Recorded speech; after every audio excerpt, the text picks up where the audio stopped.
Hello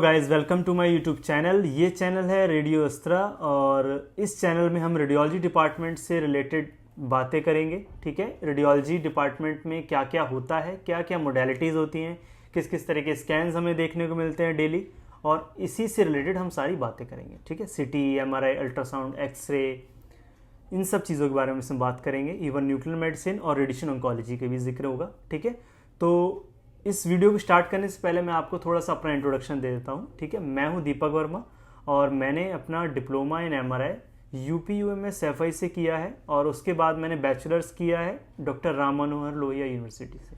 ठीक है, तो इस वीडियो में हम देखेंगे कि इंट्रोडक्शन, बेसिकली हम बस ये देखेंगे कि इंट्रोडक्शन क्या है रेडियोलॉजी का। ठीक है, और रेडियोलॉजी कैसे हमारी यूज़ में आ रही है डेली मेडिसिन में। पहले हम देखते हैं क्या है इंट्रोडक्शन है रेडियोलॉजी का। देखिए, what is radiology and its importance in medicine. ठीक है, without radiology effective and accurate diagnosis of human body would not have been possible ही नहीं है। विदाउट रेडियोलॉजी आज के टाइम पे कोई भी क्लिनिशियन या कोई भी ऐसा फिजिशियन आपको नहीं देख के ऊपर से बता सकता है कि अंदर बॉडी में क्या प्रॉब्लम है। इसके लिए आपको चाहिए होता है रेडियोलॉजी का मदद। ठीक है, रेडियोलॉजी में एक्सरेज, सिटी, एमआरआई, इन सब में क्या होता है, हम with in inside the body हम उसमें देखते हैं। ठीक है, इनसाइड द बॉडी हम देखते हैं with the use of x-rays, with the use of और भी चीज़ें हम आगे चर्चा करेंगे। लेकिन अभी मैं बस बता दूं आपको कि मेडिसिन में उसका बहुत ज़्यादा रोल है आज के टाइम पे। ठीक है, देखिए, it allows doctors to analyse any structural abnormalities. किसी भी तरह की स्ट्रक्चरल एबनॉर्मेलिटीज़ हो बॉडी में, कोई भी स्ट्रक्चर में चेंजेस हो, किसी भी तरीके के, कुछ भी एबनॉर्मल हो, ठीक है, वो सब उसमें पता लगता है। न्यूरोलॉजिकल डिसऑर्डर्स क्या हैं, वो सारी चीज़ें पता लगती हैं। जैसे कि ब्रेन और स्पाइन में कुछ चेंजेस हैं, किसी भी चीज़ को लेकर कोई भी न्यूरोलॉजिकल डिसऑर्डर, वो सब उसमें आता है। उसके बाद मस्कुलोस्केलेटल, बोन्स में कुछ है या हमारे जॉइंट्स में कुछ है, नी में, शोल्डर में, किसी भी जॉइंट में कुछ भी है, पेन है, इंजरी है, ट्विस्ट है, कुछ भी है, कोई भी इंडिकेशन है, वो सब डिटेल बाद में है। ठीक है, तो ये सब मस्कुलोस्केलेटल इश्यूज भी इसमें कवर होते हैं, जो कि मोर प्रिसाइजली और इफेक्टिव ट्रीटमेंट में हमारी मदद कराते हैं। अभी देखेंगे ओवरव्यू क्या है रेडियोलॉजी का। रेडियोलॉजी की आपको सभी को पता है मेजर जो ब्रांचेस हैं वो क्या क्या हैं, फिर भी मैं एक बार आपको बता देता हूँ। देखिए, radiology is a branch of medicine that uses imaging technology to diagnose and treat diseases. अब आप सोचेंगे कि ट्रीट कैसे हो रही है। रेडियोलॉजी में ट्रीटमेंट भी होता है और डिजीजेस का डायग्नोसिस भी होता है। ठीक है, डायग्नोसिस जो होता है, सब कुछ मोडेलिटीज़ होती हैं वहाँ करते हैं हम, जैसे कि एक्सरेज में, सीटी स्कैन में, एमआरआई में, अल्ट्रासाउंड में और न्यूक्लियर मेडिसिन में भी।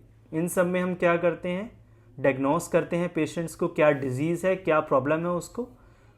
ठीक है, उसके बाद उसका ट्रीटमेंट या तो फिजिशियन करते हैं या जो भी उनको जिससे भी वो ट्रीटमेंट ले रहे हैं वो करते हैं। ठीक है, इंटरवेंशनल रेडियोलॉजी में क्या होता है, कोई भी इंटरवेंशनल प्रोसीजर्स होते हैं। जैसे आपने कैथ लैब प्रोसीजर सुने होंगे या देखे होंगे, तो कैथ लैब में क्या होता है, मान लीजिए कोई एंजियोग्राफी करानी है, हार्ट में ब्लॉकेज है, किसी तरह के कुछ प्लाक्स हैं, कैल्सिफाइड प्लाक्स हैं, या जो ल्यूमन है कैरोटिड आर्टरीज का या फिर कॉर्नरी आर्टरीज का, कुछ भी है, उन आर्टरीज में ल्यूमन है, तो उसको क्लियर कैसे करते हैं, वहाँ पे कैसे इंटरवेंशनल प्रोसीजर करके उसको ठीक किया जाता है। तो यहाँ पे क्या होगा, असल में ट्रीटमेंट भी होगा, साथ में डायग्नोसिस भी होगा, ये बात आपको ध्यान रखनी है।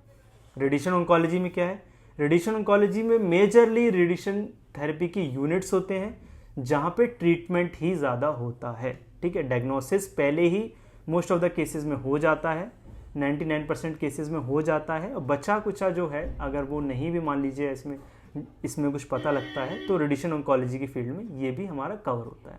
ठीक है, रेडियोथेरेपी में हमारा क्या है, रेडियोथेरेपी यूनिट्स में अब हमें पता है टेली रेडियोथेरेपी, ब्रैकीथेरेपी, काफ़ी सारी, वो भी एक वास्ट ब्रांच है रेडिएशन ऑन्कोलॉजी की। तो उसमें क्या है, रेडियोथेरेपी यूनिट्स होते हैं। रेडियोथेरेपी यूनिट्स में भी तरह तरह की मशीन्स होती हैं, जैसे कि एक टेलीथेरेपी की मशीन, ब्रैकीथेरेपी की मशीन, जो रेडियोथेरेपी की मशीन्स होती हैं, लीनियर एक्सेलरेटर्स होते हैं। तो इन सब में क्या होता है, रेडिएशन के द्वारा हम क्या करते हैं, ट्रीटमेंट करते हैं किसी भी डिजीज़ का। कोई कैंसर है, किसी तरह का कोई भी लिम्फोमा है, कुछ भी किसी भी तरह के कैंसर है, उन सब में ट्रीटमेंट दिया जाता है। ठीक है, क्या क्या रोल है रेडियोग्राफर्स के हेल्थ केयर में? रेडियोग्राफर्स के रोल हेल्थ केयर में बहुत ज़्यादा हैं, जैसे कि हमें पता है हेल्थ केयर की बात करेंगे इसमें, वैसे और रोल रेडियोग्राफर्स के होते हैं, इंडस्ट्रियल भी होते हैं, लेकिन हम उसके बारे में बात नहीं करेंगे क्योंकि यहाँ पे सिर्फ हेल्थ केयर के बारे में हम बात कर रहे हैं। तो एमआरआई के बारे में हम बात करेंगे, nuclear medicine, x-ray, CT scan and radiation therapy also. ठीक है, तो यहाँ पे सब में जो जैसे कि आप देख रहे हैं MRI radiographer, x-ray radiographers, nuclear medicine, ठीक है, CT scan radiographer, radiotherapy radiographer, जो भी होते हैं, हमारा इसमें रोल क्या है? स्कैन करना, अच्छे से स्कैन करना, हिस्ट्री लेना। ठीक है, सबसे पहले पेशेंट इन्फॉर्मेशन, हिस्ट्री लेना, उसके अकॉर्डिंग स्कैन करना, ये सारी चीज़ें इसमें होती हैं, हमारा ये रोल है। ठीक है, रोल ऑफ रेडियोग्राफर्स। ठीक है, तो हम इसमें बात करेंगे कॉमन इमेजिंग टेक्निक्स की। ठीक है, क्या क्या इमेजिंग टेक्निक्स कॉमनली यूज़ होती हैं। सबसे पहले इसमें हम देखेंगे एक्सरेज के बारे में। ठीक है, हम इसमें बात करेंगे बेसिक फिजिक्स ऑफ एक्सरे की। ठीक है, बेसिक फिजिक्स, एक्सरे की बेसिक फिजिक्स में हम ये देखेंगे कि असल में एक्सरे का जो प्रोडक्शन है वो होता कैसे। ठीक है, एक्सरे कैसे एक्सरे ट्यूब से निकलते हैं, सिंपल वे में एकदम समझाएंगे। ये देखिए, ये कैथोड साइड है, ठीक है, और ये एनोड साइड है। कैथोड नेगेटिव है और ये पॉजिटिव है। ठीक है, अभी देखिए कैथोड से होता क्या है, इन दोनों के बीच में, कैथोड और एनोड के बीच में एक हाई पोटेंशियल हम वोल्टेज डिफरेंस कॉज करते हैं। ठीक है, high potential voltage difference cause करते हैं। इससे होता क्या है कि जो भी इलेक्ट्रॉन्स, अभी हम बताऊंगा मैं आपको, कि जो भी इलेक्ट्रॉन्स यहाँ पे आते हैं इस फिलामेंट से, जो टंगस्टन का फिलामेंट है, यहाँ से जो निकलते हैं वो एनोड की तरफ जाते हैं। ठीक है, अभी देखिए ये कैथोड है, यहाँ पे हमने हाई पोटेंशियल डिफरेंस दिया, और ये फोकसिंग कप है। इस फोकसिंग कप का काम ये है कि जो भी इलेक्ट्रॉन जो थर्मियानिक इमिशन हो रहा है, वो इमिशन क्लाउड जो यहाँ पे जनरेट हो रहा है, वो इलेक्ट्रॉन का क्लाउड आगे की तरफ बढ़े, तो उसको फोकस रखे ताकि वो ऊपर या नीचे इधर उधर ना जाए, स्कैटर कम से कम हो इस लेवल पे। ठीक है, इलेक्ट्रॉन्स का। तो ये फोकसिंग कप इसी चीज़ के लिए है कि आगे की तरफ फोकस्ड रहे। ठीक है, ये फिलामेंट है, ये फिलामेंट किस चीज़ का बना होता है? ये फिलामेंट टंगस्टन का बना होता है। टंगस्टन क्या है? एक, इसका मेल्टिंग पॉइंट बहुत ज़्यादा होता है, इसलिए इसका यूज़ बहुत ज़्यादा है x-ray tube production, x-ray tube को बनाने में और भी रेडियोलॉजी की चीज़ों को बनाने में। ठीक है, यहाँ से इलेक्ट्रॉन्स का क्लाउड एक क्रिएट होता है, ये आगे की तरफ बढ़ता है, किसकी तरफ? स्पिनिंग एनोड की तरफ। अब स्पिनिंग एनोड लिखा हुआ है, इसका मतलब क्या है कि जो एनोड है ये घूमता रहता है। अब कोई पूछेगा कि जी ये स्टेशनरी क्यों नहीं होता? अगर ये स्टेशनरी होता तो क्या होता कि ये जल्दी खराब हो जाता। ठीक है, और ये असल में इलेक्ट्रॉन्स जब कंटिन्यूसली इसमें बम्बार्डमेंट होती रहती तो ये जल्दी से खराब हो जाता और एक्सरे प्रोडक्शन इतनी अच्छे से नहीं हो पाती। ये और गर्म, बेसिकली होता क्या है, गर्म हो जाता है, इलेक्ट्रॉन्स क्या है, गर्म होता है। ठीक है, तो जैसे ही इलेक्ट्रॉन्स उस पर पड़ते एनोड गर्म होता और वो जल्दी खराब होता और इतनी हैवी ड्यूटी एक्सरे ट्यूब नहीं बन पाती। लेकिन क्या हुआ, रोटर्स की मदद से, रोटर और बेयरिंग्स की मदद से होता क्या है, ये रोटेट होती रहती है कंटिन्यूसली। ये ट्यूब क्या करती है, रोटेट होती रहती है।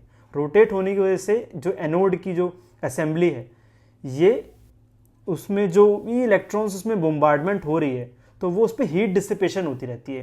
ट्यूब घूमती है और हीट अपनी उसमें डिसिपेशन होती रहती है। ठीक है, अभी ये जो हमारी ग्लास एनवलप है, ये किसका बना हुआ है? पायरेक्स का बना हुआ है। ठीक है, ये टारगेट एनोड है, ये विंडो है। विंडो, ये भी फिल्टर, यहाँ पे फिल्टर होते हैं। ये विंडो है, यहाँ से इलेक्ट्रॉन्स टकराते हैं और नीचे सीधा एक्सरे फोटोन बीम, यहाँ पे एक्सरे का प्रोडक्शन होता है। ठीक है, आगे देखते हैं। ये देखिए, ये आप देखेंगे तो मैकेनिज्म क्या है एक्सरे प्रोडक्शन का। Radiation producing devices produces x-rays by accelerating electrons. Electrons देखेंगे आप तो इलेक्ट्रॉन्स इस तरफ कैथोड से जाके सीधे एनोड की तरफ जा रहे हैं, जैसे मैं आपको बता रहा था। और ये एनोड क्या होता है, रोटेट होता रहता है। रोटेट होने की वजह से क्या है कि हीट का जो ट्रांसफर है वो पूरे व्हील पे होता है। जो एनोड व्हील है, जो टारगेट है, उस पर कंटिन्यूसली उसका वो हीट डिसिपेशन होता रहता है और एक्सरेज यहाँ से निकलते रहते हैं। ठीक है, radiation producing devices produce x-rays by accelerating electrons through an electrical voltage potential and stopping them in a target. मतलब टारगेट पे स्टॉप कराने से ही उसका प्रोडक्शन होता है। ये कॉमन रूटीन एक्सरेज हैं, जैसे कि हम देखते ही हैं फुट का, नी का, एंकल, फुट का, और इन सब चीज़ों का एक्सरेज हैं। तरह तरह के बॉडी पार्ट के अलग अलग एंगल्स में एक्सरेज किए जाते हैं। सीटी स्कैन, हम सीटी स्कैन की बात करेंगे। एक्सरे से आगे बढ़ के हम सीटी स्कैन पे आ गए। सीटी स्कैन जैसे फुल फॉर्म हम सभी जानते होंगे, कंप्यूटेड टोमोग्राफी कहते हैं इसको, ठीक है। बेसिक प्रिंसिपल क्या है सीटी स्कैन का? सीटी स्कैन क्या होता है? CT scan are created using a series of X-rays.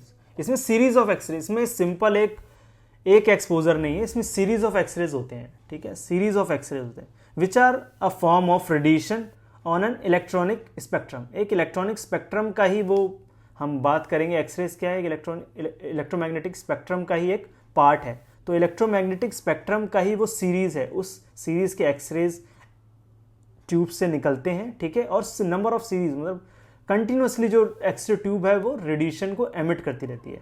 The scanner emits x-rays towards the patient from a variety of angles. अब वैरायटी ऑफ एंगल्स हम क्यों बोल रहे हैं इसमें? क्योंकि इसमें ट्यूब स्टेशनरी नहीं है। ट्यूब स्टेशनरी नहीं, जैसे एक्सरे में हम देखते हैं तो ट्यूब स्टेशनरी होती है, एक जगह फोकस किया हमने सारी चीज़ें सेट करके और उसको एक्सपोज किया, और वो क्या हुआ वहाँ पर सीधा जो भी हम जिस भी पार्ट का हमने एक्सरे किया है वो हमें सिंपल उसमें दिख गया, जो भी हमारे कंप्यूटर्स वगैरह उन सब में। तो ये क्या, एक सिंगल स्पॉट हो गया, स्पॉट एक्सरेज हो गए, ठीक है, सिंगल एक्सपोजर हो गया। इसमें क्या ऐसा नहीं है, इसमें मल्टीपल एक्सरेज हैं, इसमें मल्टीपल एक्सरेज हैं डिफरेंट डिफरेंट एंगल से। पेशेंट के अराउंड जो है वो ट्यूब रोटेट कर रही है कंटिन्यूसली, और जिसकी वजह से वेरियस एंगल से डिफरेंट इमेजेस मिल रहे हैं। कैसे? The scanner emits x-ray towards the patient from a variety of angles and the detectors in the scanner measures the difference between the x-rays that are absorbed by the body and the x-rays that are transmitted through the body। और इसे हम क्या कहते हैं? Attenuation. यही basic और सही principal है सीटी स्कैन का, कि जैसे ही ट्यूब रोटेट कर रही है पेशेंट के अलोंग, पेशेंट भी मूव कर रहा है, जो टेबल, पेशेंट की जो टेबल है वो भी मूव कर रही है मशीन में, और जो सीटी स्कैन की जो अंदर गैंट्री है उसके अंदर ट्यूब और डिटेक्टर्स हैं वो भी क्या कर रहे हैं? रोटेट कर रहे हैं 360 कंटिन्यूसली, ठीक है। अब जो एक्सरे और डिटेक्टर्स हैं वो इस तरह से कंटिन्यूसली रोटेट करते रहते हैं, बिल्कुल आमने सामने कंटिन्यूसली पूरी तरह से 360 डिग्री में उसको रोटेशन देते हैं। और ये होता किस वजह से? क्योंकि उसमें क्या लगा रहता है? स्लिप रिंग लगा रहता है। स्लिप रिंग का उसमें यूज़ होता है, ठीक है। ये भी एक अच्छी चीज़ है, मैं आपको बताऊंगा होता क्या है स्लिप रिंग। तो इससे क्या होता है? अटेन्यूएशन होता है। अब कितने एक्सरेज बॉडी से गए ये डिटेक्ट किया, ठीक है, डिटेक्टर्स ने जो उसमें रिंग में लगे हुए हैं, और कितने हमारी बॉडी में, अब क्या कोई चीज़ बोन है तो उसमें से कुछ चीज़ क्रॉस अलग करेगी, मतलब उसका जो पेनिट्रेशन होगा वो अलग होगा। कहीं पर एयर है, मान लीजिए लंग्स में है, एयर है, तो वहाँ से जो पेनिट्रेशन है वो अलग होगा, वहाँ से ज़्यादा एक्सरेज निकलेंगे। बोन से निकलेंगे या कोई भी हार्ड चीज़ से निकलेंगे जो सॉलिड होगी, उसमें जो पेनिट्रेशन है तो अलग तरीके से होगी एक्सरेज की, वहाँ पर ज़्यादा एब्जॉर्ब होगा। तो इन्हीं सारी चीज़ों को अगर हम पढ़ें, आप इसमें देख भी सकते हैं, तो इसमें लिखा हुआ है कि इसी को अटेन्यूएशन कहते हैं, ठीक है। इसी को अटेन्यूएशन कहा जाता है, और इसी अटेन्यूएशन के बेस पे आगे हमारा जो सिस्टम है वो इस एनालॉग सिग्नल को एक डिजिटल सिग्नल में कन्वर्ट करता है और उसको हमें इमेजेस पे दिखाता है, कंप्यूटर्स में इमेजेस के तौर पे दिखाता है। ये देखिए कुछ इस तरीके से सिंपल वे में बिल्कुल मैं बताता हूँ आपको। ये देखिए, ये एक्सरे सोर्स है, कोई भी एक्सरे सोर्स मतलब कोई भी एक्सरे ट्यूब है, एरो देख रहे हैं आप, कंटिन्यूसली एरो घूमता रहता है, इधर से भी ये भी एरो, मतलब ये दिखा रहा है कि दोनों ही चीज़ें कंटिन्यूसली घूम रही हैं, ठीक है। बीम, एक्सरे बीम ऊपर से जा रही है, ये एक पेशेंट है, रोटेट करता रहता है, एक्सरे सोर्स और डिटेक्टर्स दोनों रोटेट करते रहते हैं। मोटराइज टेबल होती है, टेबल में मोटर्स लगे होते हैं, इसी वजह से वो अपने जो भी उसका पिच डिफाइन होता है वो उसमें मूव करती रहती है, ठीक है। आगे की तरफ या पीछे की तरफ टेबल मूव होती है, और डिटेक्टर्स और ट्यूब साथ में रोटेट करते हैं। साथ में रोटेट करने की वजह से क्या है, इस तरह का, जैसे आप देख पा रहे हैं इस एनिमेशन में, इस तरह का होता है, ठीक है। पेशेंट की टेबल आगे की तरफ मूव हो रही है, और देखिए एक्सरे और डिटेक्टर साथ साथ घूम रहे हैं और इमेजेस का एक्विजिशन हो रहा है। ये सिंपल सा सीटी स्कैन का एक प्रिंसिपल है। डिटेल्ड और भी चीज़ें हैं, इसमें बहुत सारी चीज़ें हैं, जैसे कि हमने बताया आपको स्लिप रिंग। स्लिप रिंग क्या है असल में? क्या है, अब भाई टेबल भी मूव कर रही है, ठीक है, वो अंदर की तरफ जा रही है, अब एक्सरे ट्यूब और डिटेक्टर्स ये भी रोटेट हो रहे हैं, तो ये रोटेट कैसे होंगे? इतना फ्रीली, अब कोई वायर उसमें लगा के वो चीज़ रोटेट नहीं हो सकती। कोई वायर कनेक्ट कर दिया और वो कंटिन्यूसली रोटेट हो रही है, एक टाइम ऐसा आएगा कि वो वायर टूट जाएगी या ब्रेकेज हो जाएगा, कुछ भी हो सकता है, ठीक है। तो इसमें क्या है, स्लिप रिंग की हम इसमें जो टेक्नोलॉजी है उसका यूज़ करते हैं। स्लिप रिंग में होता क्या है, एक आउटर रिंग में, ध्यान से सुनिएगा आप, आउटर रिंग में क्या करेंगे, आउटर रिंग में करंट देते हैं, ठीक है, और एक इनर रिंग में, मतलब मान लीजिए जैसे दो चूड़ियां, एक चूड़ी के अंदर दूसरी चूड़ी, तो उस जो इनर रिंग है उसके अंदर with the use of brushes, ठीक है, with the use of brushes क्या होता है कि आउटर रिंग से इनर रिंग में क्या इलेक्ट्रिकल वोल्टेज प्राप्त होती है, तो इसकी वजह से वो रोटेशन कॉज करता है, और जो कि फ्रीली होता है, उसमें कोई फिजिकल कांटेक्ट नहीं होता है, ठीक है। फिजिकल कांटेक्ट होगा तो फिर वही चीज़ आ जाएगी कि वायर कनेक्ट करेंगे तो कैसे उसमें सही से रोटेशन मिल पाएगी हमें 360, तो उसमें with the use of brushes उसी से कंडक्शन होता है और उस ट्यूब को वोल्टेज मिलती है। तो ऐसे ही स्लिप रिंग जो है वो काम करता है। फ्यू कॉमन सीटी स्कैन के इमेजेस हैं, ठीक है, देख सकते हैं आप, जैसे कि ये इम्प्लांट वाले कुछ पेशेंट्स होते हैं जिनमें कुछ इम्प्लांट्स लगा होता है बोन में किसी तरह का कुछ ऐसा, तो ये देखिए बोन में इम्प्लांट लगा हुआ है, सीटी स्कैन का वीआर हम करते हैं, 3D करते हैं, ठीक है, तो इस तरह का इमेज उसमें दिखता है। अभी ये देखिए ये क्या है, एंजियोग्राफी करते हैं, ब्रेन एंड नेक की एंजियोग्राफी करते हैं, उसमें क्या है इस तरह का कंट्रास्ट देते हैं तो कैरोटिड्स और जो हमारा सर्कल ऑफ विलिस है वो अच्छे से दिखता है। ये देखिए ये क्या है, कॉरोनरी एंजियोग्राफी है, ठीक है, जैसा कि इसमें देख सकते हैं आप कि जहाँ जहाँ कॉन्ट्रास्ट ओपेसिफिकेशन गया, जहाँ जहाँ कॉन्ट्रास्ट गया वहाँ पे सब ओपेसिफाई हुआ है, ठीक है, कॉर्नरी आर्टरीज है। इन सब चीज़ों के बारे में हम अलग से बनाएंगे कि कैसे कॉर्नरी एंजियोग्राफी करते हैं, क्या क्या उसमें चीज़ें ध्यान रखनी पड़ती हैं, क्या क्या देखना होता है, ठीक है, इन सब स्कैन्स के बारे में अलग, लेकिन ये सब इंट्रोडक्शन वीडियो है तो इसमें छोटा छोटा आपको इंट्रोडक्शन ही देंगे। नेक्स्ट पे आते हैं MRI.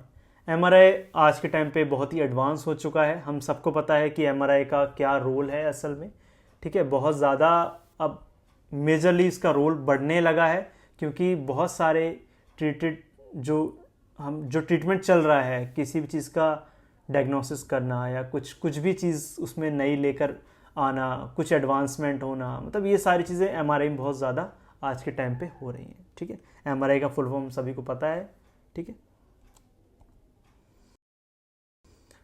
Basic principle of MRI. अब एमआरआई का बेसिक प्रिंसिपल क्या है, बहुत लोग इसमें कंफ्यूज होते हैं, ठीक है, बिल्कुल सिंपल सा मैं आपको बताता हूँ, और मैं ये भी कहूँगा कि आप खुद भी स्टडी करें, कंफ्यूजन हो आप कमेंट्स में बोलिए, ठीक है, कुछ भी पूछना हो आप बोल सकते हैं, मैं बिल्कुल फ्रीली आपका आंसर करूँगा, ठीक है। कोई भी डाउट होता है आपको प्लीज़ आप कमेंट सेक्शन आप लोगों के लिए ओपन है, ठीक है, आप कभी भी उस पर कमेंट करके पूछ सकते हैं, मैं आपको बताता ही रहता हूँ।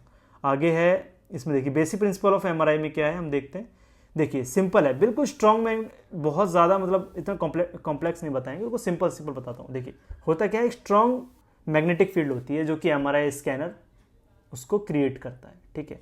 अब होता क्या है, जैसे ही बॉडी अंदर उसके जाती है, बॉडी अंदर जाने की वजह से आप देख रहे होंगे इसमें रिप्रेजेंटेशन कुछ, ये जो हमने इसमें डायग्राम्स है उसमें भी देख सकते हैं कि जैसे ही पेशेंट की बॉडी अंदर उस फील्ड में जाती है मैग्नेटिक फील्ड में, तो जो भी उसके अंदर बॉडी में जो प्रोटॉन्स हैं वो एक अलाइनमेंट में आते हैं, पहले वो रेंडमली मूव करते हैं, ठीक है, उसके बाद वो एक अलाइनमेंट में आते हैं। उस अलाइनमेंट में आने के बाद वो फिर क्या करते हैं, अपनी एक पोजीशन ले लेते हैं कि हाँ मुझे किस अलाइनमेंट में रहना है, मुझे मैग्नेटिक फील्ड के साथ अलाइन करना है या उसके अपोजिट करना है, ठीक है। इतना हो गया, अलाइनमेंट हो गई, ठीक है। अब आप बोलेंगे इस अलाइनमेंट से क्या फ़ायदा है, तो इस अलाइनमेंट से होता क्या है, वो जो प्रोटॉन है, वो छोटे छोटे प्रोटॉन्स हैं, हाइड्रोजन जो मॉलिक्यूल्स के प्रोटॉन हैं, तो वो हाइड्रोजन प्रोटॉन्स क्या करते हैं, हमारी बॉडी में एक स्मॉल बार मैग्नेट की तरह एक्ट करते हैं, ठीक है। अब देख इसको एक बार पढ़ते हैं, आप भी समझेंगे। The strong magnetic field created by the MRI scanner causes the atoms in your body to align in the same direction, ठीक है। उसके बाद क्या होता है, इतना हो गया, अलाइनमेंट हो गया जो हमारी बॉडी में जो प्रोटॉन्स हैं उनका। उसके बाद देखिए क्या है, radio waves are then sent, radio waves. अब रेडियो वेव्स कहाँ से आएंगी, एक एक वर्ड आप आराम से समझिए, कोई दिक्कत नहीं है, कोई जल्दबाजी नहीं है, वीडियो स्किप करने की कोई जरूरत नहीं है, आपको प्रॉपर चीज समझ में तभी आएगी जब आप पूरा सुनेंगे। अब radio waves are then sent मतलब बॉडी में जो प्रोटॉन्स हैं वो अलाइन हो गए। अब radio waves are then sent from the MRI machine. अब एमआरआई मशीन से रेडियो वेव्स हमने उसको ट्रांसमिट किए, कैसे करें, क्योंकि हमारे पास क्या होती है, कॉइल्स होती हैं, ठीक है, कॉइल्स होती हैं, दोनों तरह की कॉइल्स होती हैं। कॉइल्स में दोनों ही चीज़ें की एक तरीके से बोलें तो क्षमता होती है, उसको ट्रांसमिट करने की भी होती है और उसको रिसीव करने की भी होती है, ठीक है। तो क्या आरएफ जो रेडियो वेव्स हैं, बेसिकली रेडियो फ्रिक्वेंसी, हमने बॉडी में जैसे मान लीजिए ब्रेन का स्कैन कर रहे हैं, तो ब्रेन एक ब्रेन ही मानते हैं, ठीक है, कि ब्रेन का स्कैन कर रहे हैं, तो ब्रेन में कॉइल लगाया, अब वो कॉइल क्या करेगी, रेडियो फ्रिक्वेंसी ट्रांसमिट करेगी, जो आवाज़ें आती हैं वो सब होता है, वो सब हम बाद में बात करेंगे कि जो एमआरआई में नॉइज़ होता है इतना किस चीज़ का होता है। हम सिंपल पहले ही देखते हैं, radio waves are then send from the MRI machine. तो एमआरआई मशीन से क्या होता है, रेडियो वेव्स गई, ठीक है, बॉडी में गई and move these atoms out of the original position. अब जो भी ओरिजिनल पोजीशंस उन्होंने अपनी ले रखी है, ओरिजिनल पोजीशंस जो है उन एटम्स की, ठीक है, उसमें वो क्या करेगी, चेंज लाएगी, उसकी ओरिजिनल पोजीशन में चेंज लाएगी। As the radio waves are turned off, the atoms return to their original position and send back to the radio signals. अब क्या होगा, सिंपल से देखिए, रेडियो वेव्स डाली बॉडी में, ठीक है, ट्रांसमिट करी, क्या होगा, जो भी हमारे जो प्रोटॉन्स हैं बॉडी में, हाइड्रोजन प्रोटॉन्स हैं, वो अलाइनमेंट है उनके, रेडियो वेव से हमने उनको छेड़ा, ठीक है, उसके बाद क्या हुआ, वो अपनी जो फॉर्म है वो चेंज करेंगे, ठीक है, उसके बाद क्या करेंगे, वो अपनी किसी दूसरी फॉर्म में आएंगे, ठीक है। हमने क्या किया, रेडियो वेव्स को फिर दोबारा से बंद कर दिया, दोबारा से रोक दिया या उस टाइम नहीं दिया, तो फिर वो क्या करेंगे, अपनी ओरिजिनल पोजीशन में जाने की कोशिश करेंगे। ओरिजिनल पोजीशन में जाने की कोशिश करेंगे क्योंकि वो पहले से ही मैग्नेटिक फील्ड में है, तो वही वो दोबारा से उस अलाइनमेंट को दोबारा से अटेन करने की कोशिश करेंगे, दोबारा उस पोजीशन में आने की कोशिश करेंगे, ठीक है। तो इस दौरान वो क्या करेंगे, एक इलेक्ट्रिकल सिग्नल को देंगे। जैसे कि हमने पहले भी, हम फिजिक्स में जनरल फिजिक्स हम पढ़ते हैं जब बेसिक फिजिक्स, तो उसमें भी हम यही देखते हैं कि किसी भी इलेक्ट्रॉन को या किसी भी एक एटम को हमने क्या दिया, एनर्जी दी, वो एक अपनी हायर स्टेट पे जाएगा, उसके बाद जैसे ही वो ग्राउंड स्टेट पे जाता है तो एक एनर्जी रिलीज करता हुआ जाता है, ठीक है। तो इसमें भी सेम यही होगा, as the radio waves are turned off, radio wave turned off होंगे, the atoms return to their original position and send back as a radio signals. तो रेडियो सिग्नल्स की तरह हमको मिलेंगे, और वही चीज़ हम with the use of Fourier transformation हम उसको एज अ एमआरआई सिग्नल और एमआरआई इमेजेस में कन्वर्ट करके इमेजिंग के तौर पे देख सकते हैं।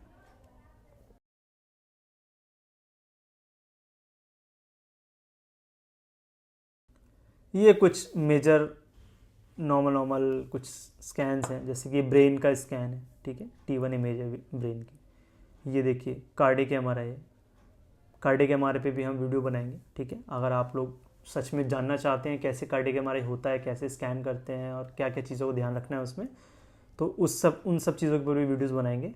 ये कार्डियक एमआर है, ठीक है, और ये एल स्पाइन का सिंपल एक T2 वेटेड ये सैच का इमेज है, ठीक है।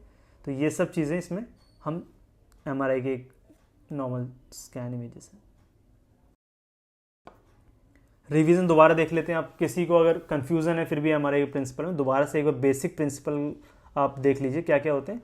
सिंपल 4 स्टेप्स होते हैं जिसमें कि कैसे हमें एमआर का इमेज मिलता है, मतलब ये देखना है, ठीक है। सिंपल देखिए, पहले placing the patient in the magnet के अंदर पेशेंट को प्लेस करा, sending radio frequency pulse by the coil से रेडियो फ्रिक्वेंसी सेंड करी, ठीक है, और उसके बाद रिसीव करी पेशेंट से कॉइल में रिसीव करी। अब देखिए, अभी हमने कॉइल से पेशेंट में दी थी, अभी क्या है, आरएफ पल्स पेशेंट से वापस कहाँ जा रही, कॉइल्स में जा रही है, ठीक है। उसके बाद क्या हो, ट्रांसफॉर्मेशन ऑफ सिग्नल, जो भी हमने रिसीव किया वहां से उसको हम देखेंगे कैसा सिग्नल है, वो उसमें क्या नॉइज है, वो सब चीज़ें मशीन के एल्गोरिथम है, वो उसको क्या मशीन अपने अकॉर्डिंगली सेट करती है, ठीक है। Transformation of signals into images bye complex processing in the computers with the use of Fourier transformation. ये सारी चीज़ें क्या होती है कंप्यूटर्स में, उसके बाद इमेजेस दिखती है हमको कि हमने क्या उसमें से सिग्नल्स को एक्वायर किया है। अल्ट्रासाउंड देखिए, इसमें रेडियोग्राफर्स का ऐसा ज़्यादा रोल नहीं होता है, ठीक है। असिस्ट आप कर सकते हैं, मैंने बहुत सी जगह पे देखा है कि ये रेडियोग्राफर जो है, ज़्यादातर फीमेल रेडियोग्राफर जो है अल्ट्रासाउंड को असिस्ट करती हैं, ठीक है, अपने रेडियोलॉजिस्ट के साथ में। तो अल्ट्रासाउंड में जो रेडियोग्राफर्स हैं उनका ज़्यादा रोल नहीं, पर फिर भी मोडेलिटी है, तो मैं आपको इसमें बता देता हूँ अल्ट्रासाउंड क्या होता है। अल्ट्रासाउंड का बहुत ही बेसिक सा प्रिंसिपल है, ठीक है, इतना कॉम्प्लेक्स नहीं है एमआरआई की तरह। इसमें होता क्या है कि अल्ट्रासाउंड की वेव्स क्रिएट करते हैं, ठीक है। अल्ट्रासाउंड की वेव्स क्रिएट होती है, कैसे क्रिएट होती है, एक वाइब्रेटिंग क्रिस्टल उसमें होता है, जिसे हम कहते हैं पीजियो इलेक्ट्रिक क्रिस्टल। तो वो जो क्रिस्टल होता है वो क्या होता है, उस जो ट्रांसड्यूसर होता है, जो प्रोब होता है अल्ट्रासाउंड का, जो भी हम बॉडी के ऊपर रखते हैं किसी तरह से, ठीक है, तो उस ट्रांसड्यूसर के अंदर वो पीजियो इलेक्ट्रिक क्रिस्टल होता है। वो क्रिस्टल क्या करता है कि जैसे ही हम उसमें इलेक्ट्रिकल एनर्जी देते हैं तो वो क्या करता है, अपनी मैकेनिकल एनर्जी में आता है, मतलब वो मूव करता है, एक तरीके से वाइब्रेट करता है। तो जैसे ही वो वाइब्रेट करेगा, ठीक है, तो वो क्या करेगा, अल्ट्रासोनिक वेव्स को ट्रांसमिट करेगा। तो यही साफ साफ इसमें लिखा भी हुआ है, ultrasound waves are created by a vibrating crystal within a ceramic probe. कौन सा क्रिस्टल है हमने बताया अभी आपको, पीजोइलेक्ट्रिक क्रिस्टल है, ठीक है। Waves travel through a tissue, अब प्रोब से तो निकली, वेव्स जो है प्रोब से निकली, ठीक है, अब वो कहाँ जाएंगी, waves travel through a tissue and are partly reflected and at each tissue interface. अब होता क्या है, इसका मतलब मैं बता दूं क्या है, जितने भी टिश्यूज हमारी बॉडी में अलग अलग तरीके, लिवर है, किडनीज हैं, स्प्लीन है, स्टमक है, तो इन सब में बिल्कुल मैंने जैसे बोला अटेनुएशन, जैसे हम सिटी में देखते हैं, ठीक है, एमआरआई में वो सारी चीज़ें होती हैं, कहाँ पे जो प्रोटॉन की डेंसिटी वो ज़्यादा है, तो ये क्या है, इसी की वजह से वो समझ पाती है इमेज कि जी असल में कहाँ पे ज़्यादा फैट है, ठीक है, कहाँ पे ज़्यादा वाटर है, कहाँ पे ज़्यादा मसल्स हैं, कहाँ पे बोन है, कहाँ पे एयर है। तो ये ऐसे ऐसे करके ये सारी चीज़ें डिफाइन होती हैं। तो वैसे जैसे ही वो वेव्स जाती हैं बॉडी के अंदर, तो बॉडी के अंदर वेव्स जाने से क्या होता है, वो पता लगाता है कि यहाँ पे ये जो टिश्यू है वो काफ़ी डेंस है, ये यहाँ पे टिश्यू जो है काफ़ी उसकी डेंसिटी कम है। ये कैसे पता लगता है, अब ये क्या होता है, जैसे ही हमने वेव्स डाली बॉडी में, वही वेव्स रिफ्लेक्ट होके वापस कहाँ पे आती हैं, उस जो प्रोब है उस प्रोब में वापस आती हैं, और प्रोब में वापस जब आती हैं तब वो ये डिटरमाइन कर पाती हैं कि जो नीचे जहाँ पे हमने प्रोब लगाया है वहाँ पर कैसा टिश्यू है, कितना डेंस है, ठीक है, और इसी हिसाब से इमेजिंग भी होती है। Piezoelectric crystal, piezoelectric current causes crystal to vibrate, जैसे मैंने बताया आपको वाइब्रेट करते हैं, ठीक है, returning waves create electric current, और जो इलेक्ट्रिक करंट जो रिटर्न में आ रहा है वही क्या बनाता है, एक इमेज बनाता है, ठीक है। देखिए ये ट्रांसड्यूसर है, यहाँ से हमने रेडियो वेव्स को भेजा, जो अल्ट्रासाउंड वेव्स हैं उनको भेजा, और यहाँ से हमें वापस मिला। ये ट्रांसड्यूसर भी है, रिसीवर भी है, ठीक है।